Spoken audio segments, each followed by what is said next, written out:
Quando nós olhamos para a história de Abrão, aonde de Gênesis, capítulo 11, final da sua parte, até o restante da Bíblia, uma geração tem sido levantada. Uma geração aqui começa a ser escolhida por Deus, para por meio dela, Deus manifestar-se a todo mundo. Eu quero deixar bem claro para você uma coisa. Deus deixa na sua palavra, de que essa geração, a geração por meio de Abraão, vai agora ser a geração de que Deus irá se revelar, por meio da sua palavra a todo mundo. Mas ao olharmos na própria Bíblia, nós vemos que Deus manifestou-se também, ainda que Ele não tenha deixado escrito como, de que maneira, a outros povos. Por exemplo, quando nós começamos a ver a vida do sogro de Abraão, Jetro, nós vemos a vida de um homem que não fazia parte da geração de Abraão, mas era um homem temente ao Senhor. Quando nós, por exemplo, ouvimos um pouco mais à frente sobre a história de Balaão, que falou com sua mula, nós vemos um homem que Deus conversava com ele. Quando nós vemos a própria história ali de quando Melquisedeque aparece para Abraão, e ele dá a ele o dízimo de tudo quanto tem, nós começamos a ver como Deus havia se manifestado, e estava também se manifestando em outras nações. Aliás, para quem tem curiosidade de como isso acontece pelo mundo, há um livro muito precioso, eu recomendo que você leia, eu li já mais de uma vez, e livro que a gente repete a leitura é livro que a gente gosta, né? Livro que a gente termina é livro que a gente gosta, livro que a gente repete é porque foi melhor ainda. Se chama O Fator Melquisedeque. O autor do livro se chama Don Richardson. E ele é um missionário, conta como Deus manifestou-se e manifesta-se em outras nações. Mas foi por meio de Abraão e por meio do povo que daqui a pouco, em sua terceira geração, será chamado povo de Israel. Até agora não aparece, nem sabe quem é Israel até esse momento.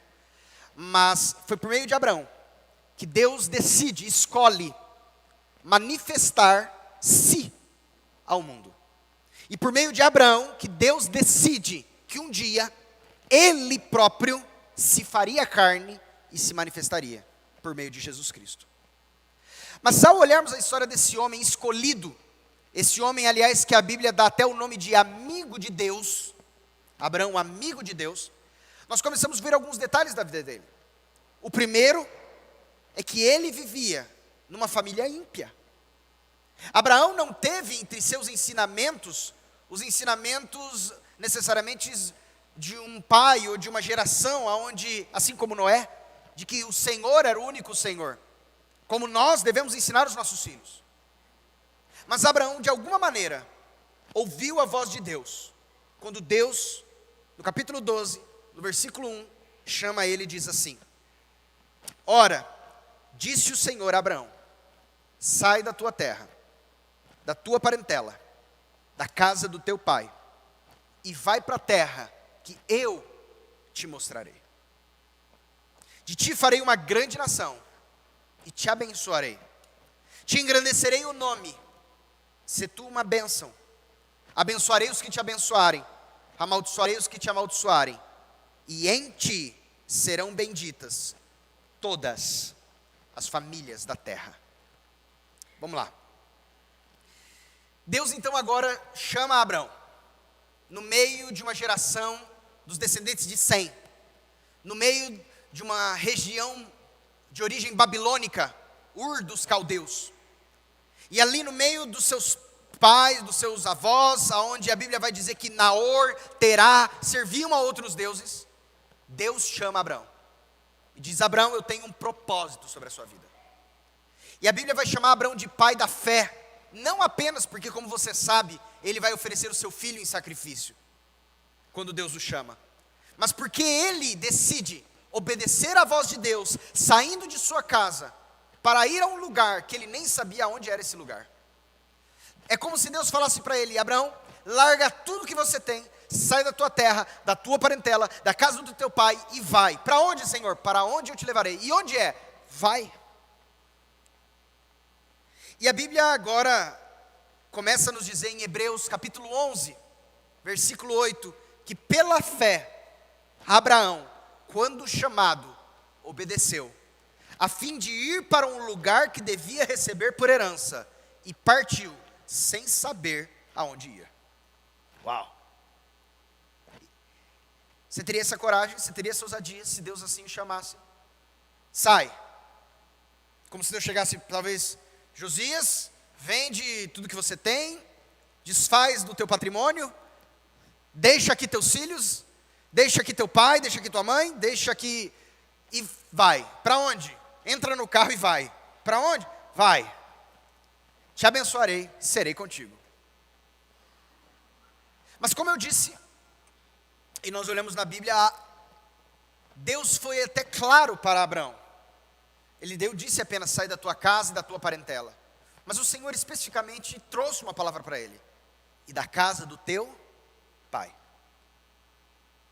Por quê? Porque o que Deus tinha, e o chamado que Deus tinha para Abraão. Às vezes existem pessoas na nossa vida, não são pessoas ruins na nossa vida, mas são pessoas que trazem obstáculo ao propósito daquilo que Deus nos chamou, porque elas não foram chamadas para a mesma coisa. Entenda, eu não creio em nenhum momento na Bíblia que Deus chamaria um homem sem chamar sua esposa. Isso nunca diga, esposa, eu estou tendo que, infelizmente, Deus não chamou você, Deus chamou eu, então a gente vai ter que, você fica aí, eu vou. Não. Somos uma só carne. Eu sempre disse isso para Stephanie, eu disse, olha, se você não sentir paz no seu coração, encaminharmos nisso eu não irei, porque o mesmo chamado que eu tenho, você tem que ter, pois o Senhor nos tem chamado junto para o propósito que Ele tem chamado. Mas, filhos, pais, tios ou tias, sobrinhos ou sobrinhas, às vezes não são, ou não fazem parte do chamado que o Senhor tem dado para nós. E caminhar com eles, às vezes por dó, piedade ou apenas cuidado deles, nos leva às vezes a deixar de viver tudo que Deus tinha para nós. E necessariamente aqui, nós vemos que Abraão sai, mas ele leva o seu pai, sai da casa do pai, mas leva o pai. E ele levando o seu pai, ele chega à cidade de Harã. E não por Abraão, mas por causa do seu pai, ele agora fica nessa cidade. E ele só consegue sair dessa cidade quando o seu pai agora então morre. Mas se nós olharmos agora o chamado de Deus para Abraão novamente, temos alguns princípios e algumas coisas interessantes a considerarmos aqui. Vamos ler novamente aqui, capítulo 12, versículo 1. Ora, disse o Senhor, disse Jeová a Abraão, sai da tua terra, Ur dos caldeus, da tua parentela, do meio dos teus, da casa do teu pai, Terá, e vai para a terra que eu te mostrarei.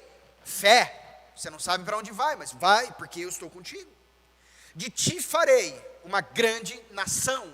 Lembrando que ele sai sem nenhum filho, e a sua esposa era uma mulher estéril. Nesse momento e nesse chamado, nós não sabemos quantos anos ele tinha. Você vai falar assim, ele tinha 75 anos. Não. A Bíblia diz que ele tinha 75 anos quando ele sai de Harã. Mas nesse dia que Deus o chama, nós não sabemos. Quando ele sai de Harã, para então avançar ao chamado que Deus tinha, ele tinha 75 anos e sua mulher tinha 65 anos. Mas nesse dia do chamado, a Bíblia pelo menos não nos conta a sua idade. De ti farei uma grande nação e te abençoarei. E te engrandecerei o nome. Quero parar aqui e fazer um detalhe com você. Te engrandecerei o nome. Farei com que eu, Deus, farei, Abraão, com que o seu nome seja grande. Deixa eu fazer uma pergunta a você. Deus tem problema em que o nosso nome seja grande? O que é um nome grande? O nome grande é um nome reconhecido, um nome de honra, um nome de pelo menos diante dos homens, um nome de glória. Há um problema entre o nosso nome diante dos homens ser um nome honra, glória? Depende. Como assim depende? A Bíblia vai nos dizer até esse momento 2 momentos em que os homens tentaram fazer com que seus nomes fossem nomes de honra e glória. Se você, por exemplo, ler comigo em Gênesis capítulo 11, versículo 4, você vai ver que diz assim: disseram, vinde, edifiquemos para nós uma cidade, uma torre cujo topo chegue aos céus, e tornemos célebre o nosso nome, para que não sejamos espalhados por toda a terra. Você lembra desse acontecimento? A torre de Babel. Eles falaram, nós vamos fazer o nosso nome ser grande. Nós vamos fazer com que o nosso nome se torne célebre. E Deus disse: não vão. Eu vou derrubar vocês. Eu vou confundir vocês. Mas aqui, agora não é uma glória que vem de homens. Deus olha para Abraão e diz assim: eu vou fazer o teu nome grande. Existe uma bênção, existe um caminho, irmãos, que vem pela nossa força, ou um caminho que vem pela dependência do Senhor. O caminho que vem pela nossa força, o caminho que vem pelo nosso mérito, o caminho que vem pela nossa capacidade, é um caminho que não é o caminho que Deus tem para nós. Mas o caminho que, ainda que nos faça gloriosos, se for um caminho de dependência do Senhor, é o caminho que Ele tem para nós. Eu posso caminhar buscando que eu seja glorificado e exaltado, e não é o que Deus tem para mim, como aconteceu em Babel. Mas eu tenho um caminho, que é o caminho de: Senhor, me entrego a Ti, e Ele fala: eu vou fazer o seu nome ser grande, como foi com o nome de Salomão, como foi com o nome de Davi, como foi com o nome de Abraão. E tudo bem, porque essa é uma glória que veio de Deus, e não uma glória que veio de homens. Deus agora então promete a Abraão: te engrandecerei o nome, se tu uma bênção. Eu abençoarei os que te abençoarem, e amaldiçoarei os que te amaldiçoarem. Aqueles, aprenda isso, aqueles que são bênção do Senhor, cuidado. Cuidado, sim, cuidado. Cuidado em amaldiçoar pessoas que são abençoados pelo Senhor. Porque quando você amaldiçoa alguém que é um abençoado do Senhor, você volta a maldição para você. Jesus disse: aquele que der um copo de água fria a um dos meus servos, na qualidade de profeta, por ser profeta, de modo nenhum perderá o seu galardão. Vocês lembram dessa palavra de Jesus? Ele disse: quem fizer a vocês, estará fazendo a mim. Quem perseguir a vocês, estarão perseguindo a mim. Quando Paulo estava perseguindo a igreja de Cristo, naquele momento em que ele está a caminho de Damasco, e o Senhor Jesus aparece para ele e diz: Saulo, Saulo, por que me persegues? Você não está perseguindo a igreja, você está me perseguindo. Porque quando você persegue um servo meu, quando você persegue alguém que é meu, quando você persegue um abençoado meu, quando você persegue alguém que é um chamado meu, você não está perseguindo a ele, você está perseguindo a mim.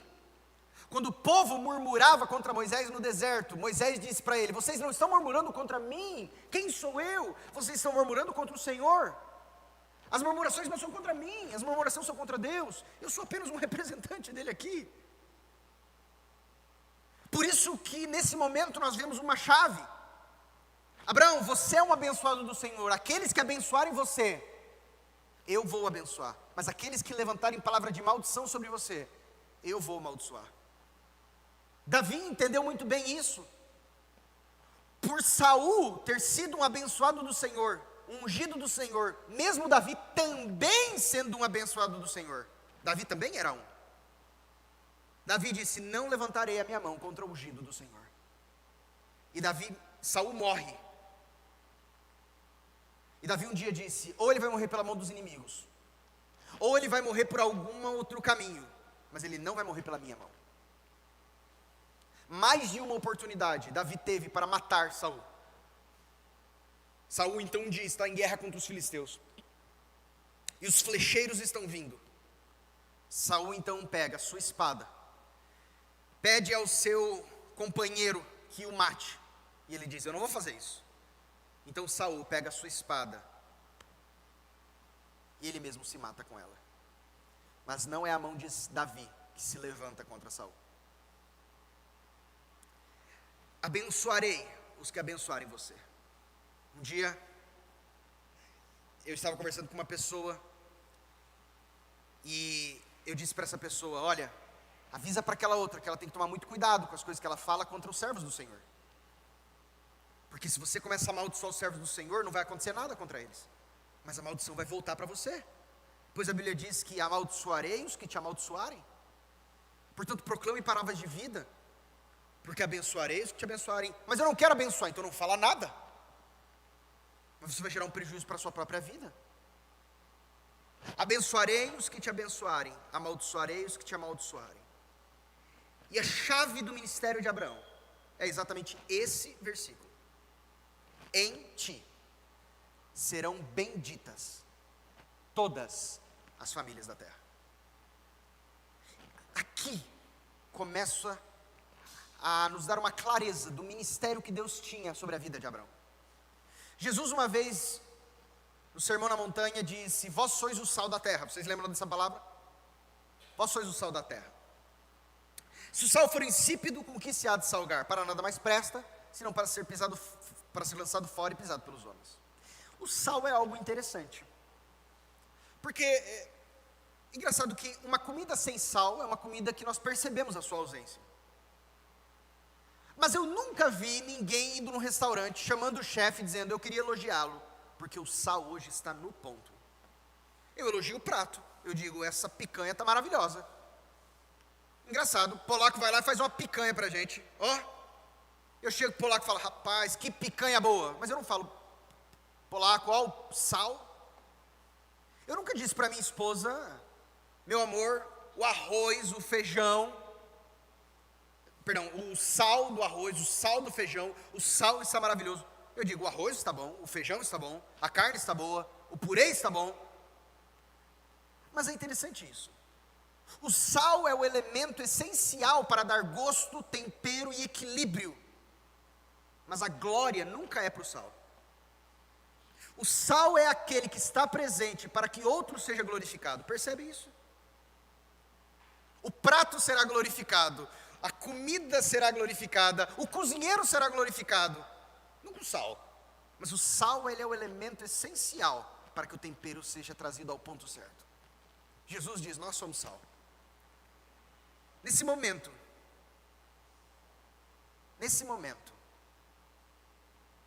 Deus chega a Abraão e diz: Abraão, o chamado que eu tenho para você é que em ti, por meio de você, todas as nações da terra serão abençoadas. E aqui nós temos um princípio de que Deus não apenas disse sobre bênção para judeus. Deus não apenas chama de bênção para o povo de Israel. Deus não chama Abraão para bênção apenas para aqueles que vierem dele. Mas Deus agora começa a revelar, ainda que não explicasse como, de que por causa de Abraão e por meio de Abraão, todas as nações da terra, sejam gregos, sejam judeus, sejam gentios, sejam egípcios, sejam espanhóis, não importa se for geração de Cã, geração de Jafé, todas as nações serão abençoadas. Noé amaldiçoa Cã, mas por meio de Abraão, a geração de Cã vai ser abençoada. Noé abençoa Sem, mas agora a geração de Sem será abençoada por causa de Abraão. Noé coloca Jafé no meio de Cã e no meio de Sem, mas por meio de Abraão, Jafé não ficará nem no meio de Cã, nem no meio de Sem, mas junto com a geração de Cã, junto com a geração de Sem, toda ela será abençoada.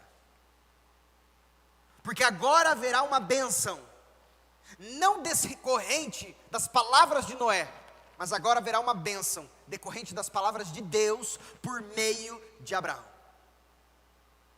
Como? Em Gênesis 28:14, Deus está aqui nesse momento conversando não mais com Abraão, também não com o seu filho Isaque, mas com o seu neto Jacó. E de repente com Jacó tendo aquela visão que você conhece, aquela visão que ele está no deserto, então ele vê uma escada subindo, uma escada colocada entre os céus e a terra, e anjos subindo e descendo. E ali Deus dá uma palavra agora para Jacó. E no versículo 14, Deus diz assim a Jacó: a tua descendência será como o pó da terra, estender-te-ás para o ocidente e para o oriente, para o norte e para o sul. E novamente ele repete para Jacó: em ti serão abençoadas todas as famílias da terra.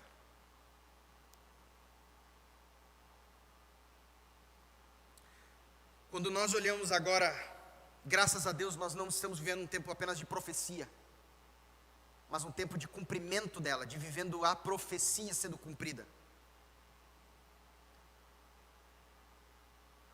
Nós olhamos em Gálatas 3, por exemplo, versículo 8 e 9, quando o apóstolo Paulo escreve à igreja em Gálatas, ele começa dizendo: ora, tendo a escritura previsto que Deus justificaria pela fé os gentios, pré-anunciou o evangelho a Abraão, dizendo: em ti serão abençoados todos os povos da terra, de sorte que os da fé são abençoados com o crente Abraão. Ele começa a dizer que um dia Deus faria com que, através dessa geração de Abraão, todas as nações da terra entrassem debaixo das bênçãos de Abraão.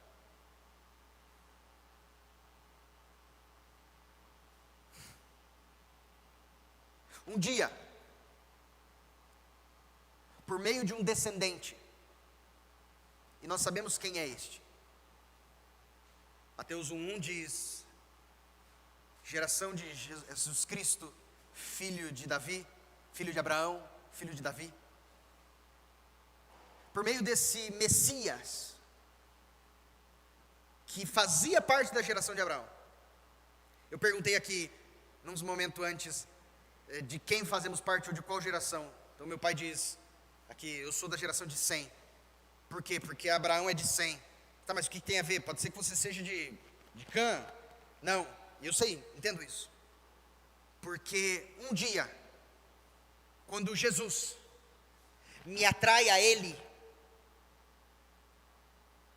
e eu, quando for levantado da terra, todos atrairei a mim, João 12:32. Quando Jesus me atrai a Ele, e eu me torno um com Ele, e eu sou então crucificado com Ele, e eu sou então sepultado com Ele, e ao terceiro dia eu sou ressuscitado com Ele, como diz o apóstolo Paulo, Gálatas 2:20, já estou crucificado com Cristo, e vivo não mais eu, mas agora Cristo vive em mim. Ou Romanos capítulo 6, sabendo pois isto, que o nosso homem velho foi com Ele crucificado, para que o corpo do pecado seja desfeito, a fim de que não sirvamos mais ao pecado como escravos. Quando então eu fui atraído nele, agora eu estava no descendente de Abraão. E todas as bênçãos de Abraão sobre a sua descendência, todas as bênçãos de Deus sobre a sua descendência, eu agora recebo por estar em Cristo. Há um texto que diz, Efésios 1:3, não sei se seria esse que eu iria ler, mas não era esse que eu ia ler, mas é um bom texto. Bendito Deus e Pai do nosso Senhor Jesus Cristo, que nos tem abençoado com toda sorte de bênçãos espirituais nas regiões celestiais. Mas outro texto que eu iria ler seria esse, Gálatas, capítulo 3. E vamos fazer uma leitura rápida, apenas com alguns pontos, do versículo 6 em diante, que diz assim: é o caso de Abraão, que creu em Deus. Porque qual momento ele creu em Deus? Quando ele diz: sai da tua terra, da tua parentela, e vai para a terra que te mostrarei. Porque ele creu que o Senhor disse que ele seria abençoado, ele creu que o Senhor disse que estaria com ele, ele creu que o Senhor disse que nele seriam benditas todas as famílias da terra. É o caso de Abraão, que creu em Deus, e isso lhe foi imputado para a justiça. Sabei, pois, que os da fé, que são filhos de Abraão, ora, tendo a Escritura previsto que Deus justificaria pela fé os gentios, pré-anunciou o evangelho a Abraão: em ti serão abençoados todos os povos, de modo que os que são da fé são abençoados com o crente Abraão. Caminhe comigo agora no versículo 14. Para que a bênção de Abraão chegasse aos gentios, chegasse aos descendentes de Cã, a bênção de Abraão chegasse aos descendentes de Jafé, a bênção de Abraão chegasse aos descendentes de Sem, que moravam em Ur dos Caldeus, e que nem mesmo são descendentes de sangue de Abraão. Mas essa bênção de Abraão, para que a bênção de Abraão chegasse aos gentios, em Jesus Cristo, a fim de que recebêssemos pela fé o Espírito prometido. Agora caminhe comigo ali, preste atenção nisso, no versículo 26. Pois todos vós sois filhos de Deus, mediante a fé em Cristo Jesus. Porque todos quanto fostes batizados em Cristo, de Cristo vos revestistes. Dissarte, não pode haver judeu nem grego, porque todos foram incluídos em Cristo. Não há escravo nem liberto, todos foram incluídos em Cristo. Não há homem nem mulher, todos foram incluídos em Cristo, porque todos vós sois um em Cristo. Agora preste atenção no versículo 29. E se sois de Cristo, também sois descendentes de Abraão. E por consequência, herdeiros também, segundo a mesma promessa. Em Cristo, vocês também se tornam descendentes de Abraão. E em Cristo vocês se tornam também herdeiros da mesma promessa que Abraão recebeu. Portanto, quando o Senhor lá atrás começa a dizer a Abraão que por meio dele todas as famílias da terra serão benditas. Como? Quando Cristo atrai todas as famílias. A Bíblia acaba dizendo, versículo 28, eu leio mais uma vez. Não há judeu, não há grego, não há escravo, não há liberto, não há diferença entre homem ou mulher, porque se todos foram atraídos em Cristo, todos são um. Não há diferença entre essa geração de Cã ou de Jafé, ou seja, geração de Sem. Mas todos aqueles que estão em Cristo são abençoados com as mesmas bênçãos que Deus declara a Abraão. Abençoarei os que te abençoarem, amaldiçoarei os que te amaldiçoarem. Sê tu uma bênção. Uau! Volte comigo lá em Gênesis 12.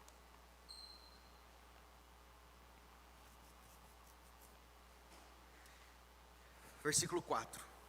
Partiu, pois, Abrão, como lhe ordenara o Senhor. Ló foi com ele. Tinha Abrão 75 anos quando saiu de Harã. Aqueles que gostam de anotar, ano 2083 da criação. Levou Abrão consigo a Sarai, sua mulher, a Ló, filho do seu irmão, e todos os bens que havia adquirido, e as pessoas que lhe acresceram em Harã. E partiram para a terra de Canaã. E lá chegaram. Acontece que ao chegar à terra de Canaã, a Bíblia diz no versículo 6, que atravessou Abrão a terra de Siquém. Nós vamos voltar nessa terra um pouco mais à frente.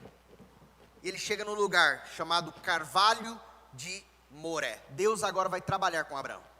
Alguém sabe o que significa Moré? Professor, em hebraico. Carvalho de Moré. Ele chegou numa árvore chamada Árvore do Professor. Deus agora vai começar a falar: Abraão, você está me obedecendo, mas agora eu preciso ensinar coisas para você. Assim como nós. Cremos, nascemos de novo, mas o Senhor está nos ensinando coisas todos os dias. E mesmo Abraão, aqui, com 75 anos, ao chegar então na terra que Deus prometeu, o primeiro lugar que ele chega é na árvore do professor. E acontece algo interessante, a Bíblia diz. Nesse tempo, os cananeus habitavam nessa terra. Os descendentes de Cã, os que foram amaldiçoados, os cananeus. Preste atenção nessa frase, porque você vai ver que pela desobediência de Abraão, um pouco mais à frente, quando Abraão vai para o Egito e volta, já não é mais só os cananeus, são os cananeus e os ferezeus. Quando você desobedece a Deus, tomando posse daquilo que Ele te deu, toda vez que vai voltar a tentar, parece que é mais difícil. Apareceu o Senhor, então, agora pela uma segunda vez, a Abraão e disse: darei à tua descendência essa terra. Ali, Abraão agora começa então. Edificou Abraão um altar ao Senhor que lhe aparecera. Todas as vezes, todos os marcos na vida de Abraão, aprenda isso, todos os marcos na vida de Abraão são marcados por meio de altares. Esse é o primeiro altar que Abraão constrói. Ele vai ainda construir outros altares. O primeiro altar que ele constrói é esse. Ele chega na terra de Canaã. Deus diz: essa terra eu darei. E quando ele constrói um altar, ele está dizendo ao Senhor: Senhor, eu me consagro a Ti diante da Tua palavra. Toda vez que Deus dá uma palavra para ele, e ele crê firmemente, ele agora então consagra-se ao Senhor, ele edifica um altar ao Senhor. Ele agora vem, lembra, nesse templo não existia templo, nesse templo não existia tabernáculo. Moisés vai vir ainda muitos anos depois, mais de 400 anos depois. Agora ali, edificou Abrão um altar ao Senhor, que lhe apareceu. Passado dali, então ele chega ao carvalho do professor. Deus então chega para Abraão e diz assim: essa é a terra, Abraão, que eu prometi quando você saiu em Ur dos Caldeus. Essa é a terra que eu te darei a descendência. Parabéns, você chegou ao lugar aonde eu disse que vai ser teu. Você chegou à terra da promessa. Abraão agora diz: eu te louvo, te consagro e faço um altar ao Senhor. Ele ali, em figura, diz: Senhor, eu consagro isso a Ti. Senhor, está aqui Cristo. Senhor, está aqui o Cordeiro que agrada ao Teu coração. Senhor, está aqui o sangue derramado. Senhor, está aqui a Tua vontade sendo completada, a Sua vontade sendo realizada. Amém. Abraão então agora continua a andar. Passado dali, versículo 8, a Bíblia diz que ele vai para o monte ao oriente de Betel. A primeira vez que aparece a palavra Betel na Bíblia, sabe o que é Betel? Betel você sabe. O que significa a palavra Betel em hebraico? Casa de Deus. Ele está no carvalho, nas árvores do professor. E ele faz um altar ao Senhor. Amém. Ele continua a andar agora na sua jornada pela terra que Deus disse que daria. E Deus fala: Abraão, agora eu vou te levar a ter mais intimidade comigo. Você agora vai para uma segunda etapa. Parabéns, você conseguiu avançar. Você vai agora para o lugar onde é a casa de Deus. Foi exatamente em Betel, onde Jacó teve aquela visão da árvore. Da escada.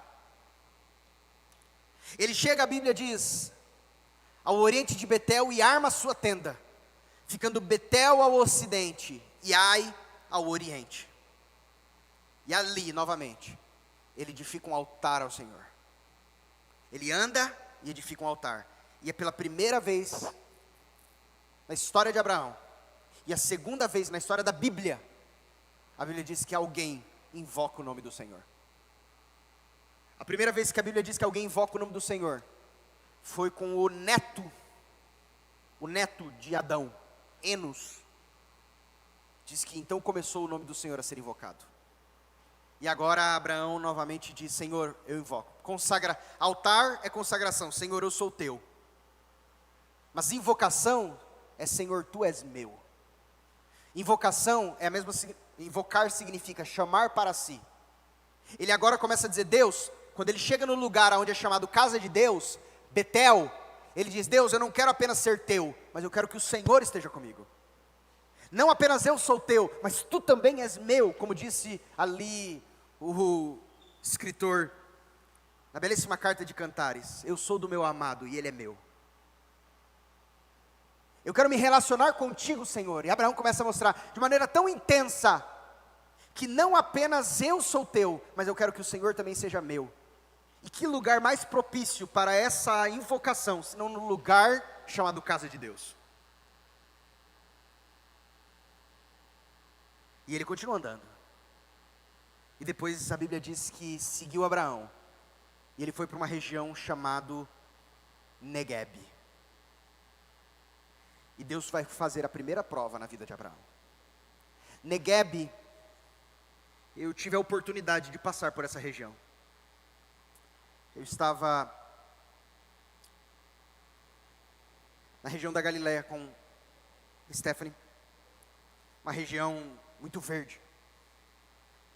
E o nosso propósito quando estávamos ali em Israel era ir até uma cidade que fica, a cidade mais ao sul de Israel. Hoje ela se chama Eilat. Tanto que em Israel apenas tem 2 aeroportos. Um fica numa cidade chamada Tel Aviv, e outra cidade nessa cidade chamada Eilat, de tão distante que ela é. Então pegamos o carro dessa região verde, começamos a descer. Passamos perto de Jerusalém e começamos a descer.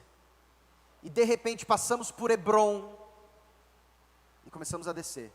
E de repente, irmãos, chegamos numa região de desertos, absolutamente, eu estou falando, e olha que eu estou falando para você, 3, 4 mil anos depois de Abraão.